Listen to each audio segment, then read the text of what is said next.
Welcome to An Unconventional Life, a podcast where we share stories about the crazy 1% out there who earned their doctoral degrees and then went on to use them in crazy, cool, unique, and unconventional ways. Here's your host, astrophysicist turned teacher, author, dissertation coach, and more, Dr. Russell Strickland.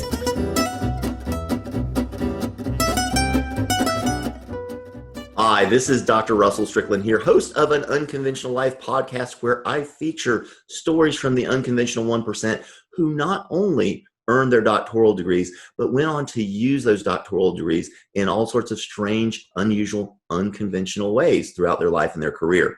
I have with me today Dr. Jeremy Weiss, who has interviewed literally thousands of successful entrepreneurs, investors, and CEOs. And today we're flipping the script a little bit, and he's going to be interviewing me. So I want to thank you for joining me today, Dr. Weiss. Good to have you here. Thank you, Dr. Strickland. I appreciate it. And I'm really excited because one of my favorite topics is really sticking points in a process and pitfalls we should avoid, because that advice can save so much time and energy and money. So we're going to talk about sticking points and pitfalls, but this episode is brought to you by Dissertation Done. If you don't know Dissertation Done, check it out, dissertationdone.com. When I first learned about Dr. Strickland's expertise, he started his dissertation done after the huge pain point he dealt with after studying astronomy and astrophysics at University of Chicago. So picture rocket scientist meets management consultant. That's what Dissertation Done is. He helps and mentors. He's mentored thousands and thousands of students over the past 20 years and helps them with this process. And anywhere from business students, nurses, education, psychology, anyone who studies data, people in a data-driven way. Check out dissertationdone.com. And Dr. Strickland, we're talking before we hit record about some of the sticking points, and check out previous episodes, because you mention it and you go into some great topics, and then you mention sticking points. We're like, we have to do a whole episode on this. So I figured you'd walk people through some of the things they should be looking out for on this journey. What should we start with the sticking point? Absolutely. Well, so we talked about in another episode, this idea of beginning with the end in mind. And I'm sure people have heard that in a variety of contexts all over the place, but you really do have to make sure that you're paying attention to what it is you are trying to accomplish in order to be effective at accomplishing that goal and getting it done. And for our doctoral degree students that I work with, what they're trying to accomplish is to get their dissertation done, not to create their legacy, solve world hunger, end cancer, any of those things. Those are all awesome things. And maybe some of you will do them, but do them after you graduate. Don't hold yourself back from graduating in order to do that. So when we talk about this idea of beginning with the end in mind, and the end point is all about graduation, that tells you right away that you're not going to do the number one thing that universities will tell you to do, which is pick a topic you're passionate about. Now, you start off by saying, well, gosh, I'm studying, this is my final degree that I'm ever going to I'm pursue. sure people push back against you with that, right? Yeah, people push back. I mean, this is the reason why I'm doing this. There's this problem in my community. My church is having this problem. I have this problem that I've noticed in my family, one of my loved ones. I want to solve that problem for them. Awesome. Do it after you graduate, okay? Don't let that hold you back, because think about it this way. When you when you have a problem in your own life and you want someone to help you through that problem, do you go and immediately look for a doctoral student to help you through that crisis? Or do you look for a doctor, right? I've never looked for a doctoral student to help me with anything in my life. And I've worked with a lot of doctoral students, and some of them are very, very helpful. But when I don't know what I'm going to do and I want to find someone to help me with something, I go find a doctor, an expert, not someone that still labels themselves as a student. So when you think about that, when you are a student, your job is to get done being a student as soon as possible, not to try to help people as a student. Does that make sense? Totally. Yeah. So passion projects, right? So here's one of the things that the university tells you to pick a topic you're passionate about, because in some sense it's really this kind of infantilizing, patronizing way of viewing students that you can't get something done unless it's, bright and shiny or sugar coated. And that's just not true. I'm sure that throughout your adult lives, you've had to do a number of things that you didn't really want to do, but you did them because they needed to be done. And you can certainly accomplish your dissertation in the same way. Now, you might think that doesn't sound like as much fun. Well, it's up to you to decide what you want to do with your doctoral journey. Do you want it to be fun and possibly never ending? Or do you want to get it done and then move on to the other things that are going to be fun while not paying tuition, not having someone else check over your work, look over your shoulder, and have that first name of doctor so that you can earn more money, more prestige, and all those sorts of things. Most of the students I work with say, yeah, you're right. Let me get out of school so I can do the things I'm really passionate about. And another thing about passion projects, we're going to talk a little bit about this a little bit further down, but when you're working on a passion project, you want to do it your way, right? You want to do it your way. And you can't do your dissertation your way. You've got people who have to approve that work. And until they approve it, it doesn't get done. So if you're picking something you're passionate about, you're just setting yourself up to butt heads with your committee and your university about your way versus their way, and who's going to win. If you do your passion project after you graduate, you don't have anybody checking behind you and overseeing your work. In fact, I'm working with some doctoral students right now, not doctoral students, sorry, former doctoral students, folks who've graduated, who are now writing their own books, the things that they are passionate about. And I'm helping them through that process of getting published.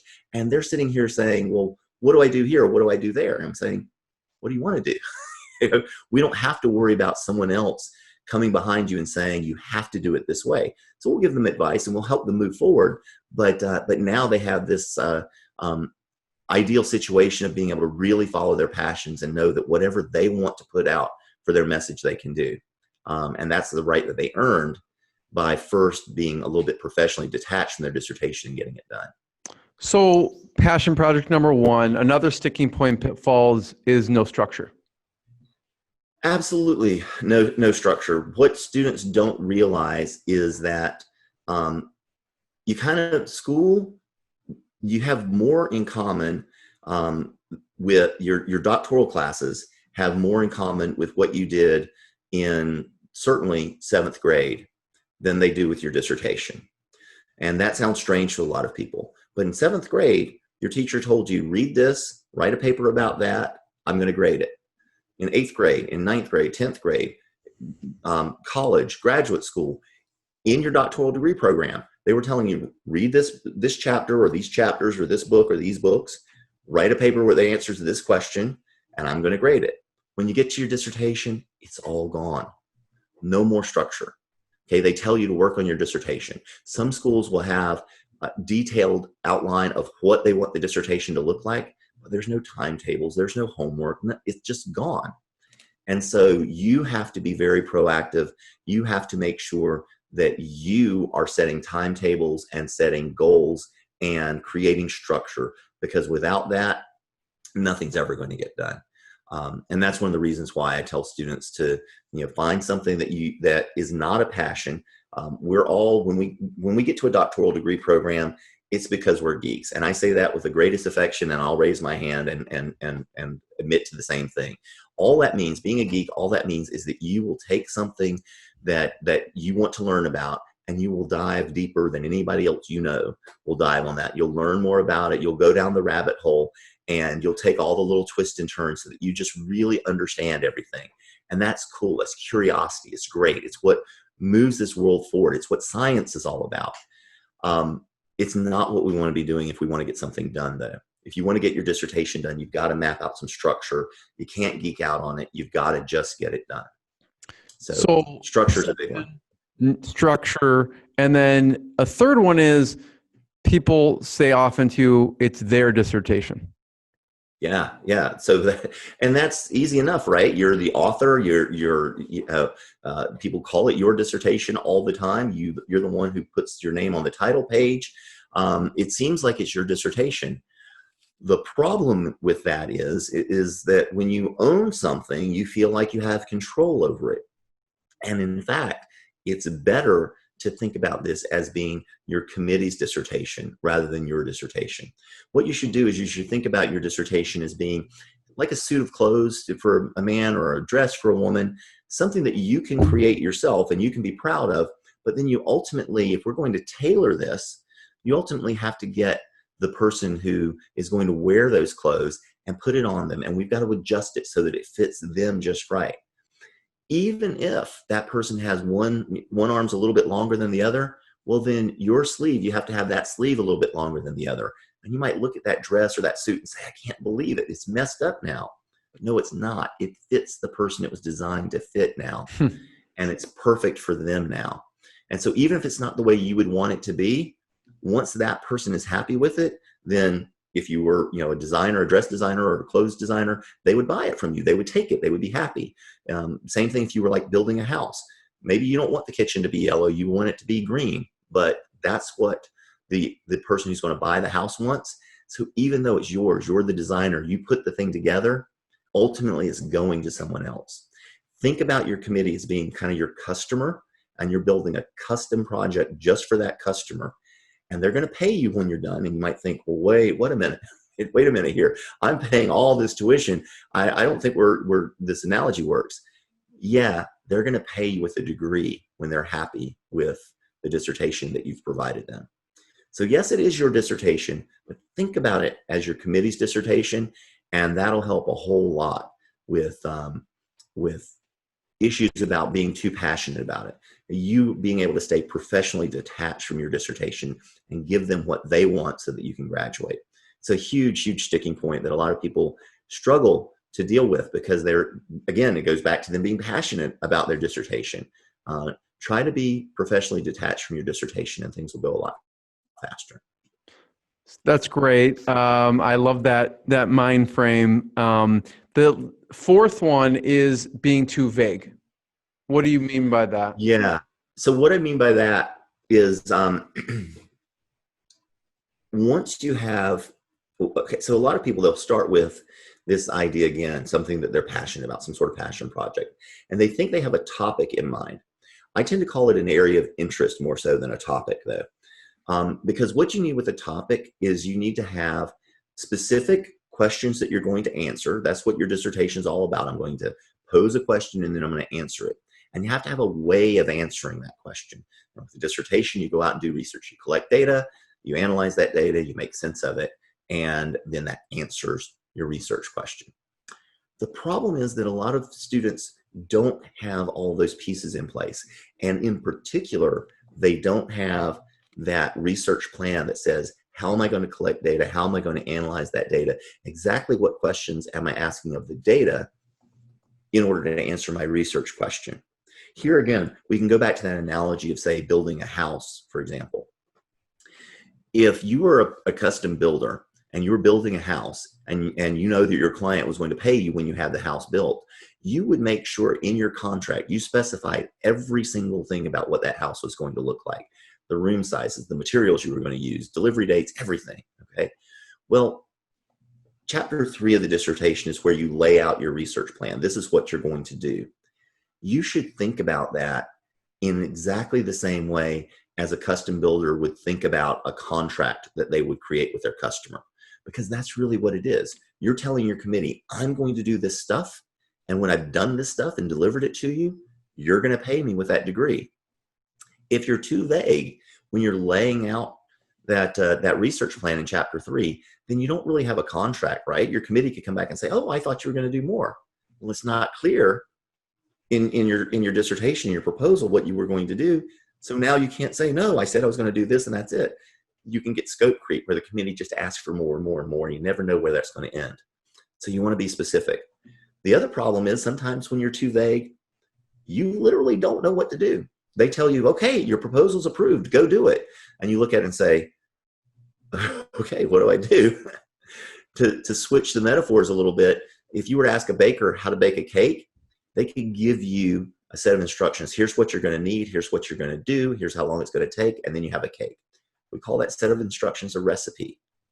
And you really need to have a recipe for your dissertation that's precise enough that you could give it to me or anyone else who kind of is fluent in these sorts of things.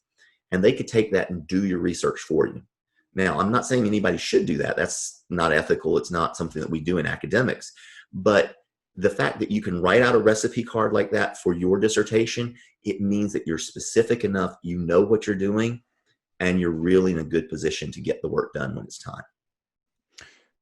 Passion project, no structure. It's their dissertation, too vague. Yep. And this is, I don't know, favorite is maybe too strong, but a sticking point pitfall is trying to do it all yourself. And this goes into throughout the process and then at the end. So I want you to talk about both of those. Right. So obviously, as a dissertation coach, I'm going to tell folks, listen, I'm going to be able to help you develop that structure. I'm going to make sure that the project is sound from the beginning. We're going to lay a good foundation. We're going to make sure that you have guidance and accountability throughout this process so that you're moving forward steadily and that you know when you're heading in the wrong direction and we can get you back on the right path. That's all stuff that someone who can help students throughout the process can do. You can get that through a dissertation coach like me. You can get that through maybe a mentor at your school that's willing to help you, maybe someone else that's gotten their doctoral degree before. There's a lot of options out there. I'm biased, of course. I've done this a lot of times. I think that somebody else who's gone through the dissertation once, maybe they got a little lucky. They probably don't have a process down and a plan for doing it. But wherever you go about getting that help, you need to at least have some accountability of somebody who's been there before, done that before, and can celebrate and commiserate for you in a meaningful way. Your husband or wife is probably not that person unless they have their own doctoral degree, because ultimately they don't know what you're going through. And that's nothing against them. They can be as loving and supportive as possible, but they literally don't know what you're going through. So make sure that you have someone that's helping you through in that regard. Now, that's kind of the whole process. But there's a couple of things that people get stuck on towards the end of the process. And I've got some awesome news for you, which is that the last two sticking points in the process for most people, you don't even have to do them yourself at all. Okay. So one thing is, I tell my students all the time, the fastest way to graduation right from the beginning is choosing a quantitative project. It's a lot easier to collect data, analyze data. It's a lot quicker. Okay. It's going to take you the same effort to write the proposal and to get it approved, but much less effort to get the project done at the end. Well, people, gnash their teeth and wail about statistics and how it was the most horrible class they ever took. And they swore to God when he let them get out of the class with that A or B or whatever, that they were never going to touch the stuff again. And I tell them, well, you can do a quantitative project and still not touch the stuff again, because universities understand that you're not getting a degree in statistics. You're getting a degree in business or in education or nursing or psychology or whatever it might be. It's not a degree in statistics. So you have to be able to talk about the results that you found in your project, but you don't have to put those things together yourself. Think about it this way. If you've ever had seen a person standing in a suit talking to a bunch of people about numbers, I can pretty well guarantee you that that person didn't run those numbers. Okay, maybe it was a mayor or a CEO or a president or something like that. They've got other people to do that stuff for them. And the good news is you can too. That is perfectly kosher and above board as far as the academic canon of ethics is concerned. So getting that work done for you by someone is really, really important. It's a very smart way to get through this process. And then the final sticking point is, at the end of the day, your paper doesn't have to be just well written, but it has to follow the minute details of a very thick manual of style. Most of you are probably going to be confronted with the APA style guide. And it's, again, hundreds of pages long and it has rules about absolutely everything. And you can drive yourself insane trying to figure out how to follow all of those little rules. Or you can get somebody that eats, sleeps, and breathes the stuff to do it for you. And you can find APA editors out there. You can find editors that use Turabian in Chicago or whatever style your school might use. APA, again, is the most popular. We do that for our students as well. I send dissertations that are very well written all the time to our editors, and they come back with a minimum of like a half a dozen little changes and corrections on every single page of the dissertation, because that's just how minute and precise this academic style of writing is. And unless you're going to be writing academic papers for a living, there's no reason for you to develop that skill set for yourself. You should just take that skill set and rent it from someone who already has it, use it for your dissertation, get published, and graduate and move on. Thank you, Dr. Strickland, for sharing that. I always love hearing before the journey or during the journey, what are the sticking points and pitfalls? People can check out dissertationdone.com and check out other episodes of the podcast. So thank you, Dr. Strickland, for having me. Thank you, Jeremy, so much for being here. I appreciate it.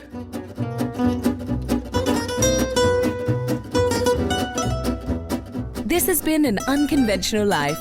Thanks for listening. If you enjoyed today's episode, subscribe now to keep getting inspirational stories of unconventional lives as soon as they're released. Until then, go out and live your best unconventional life.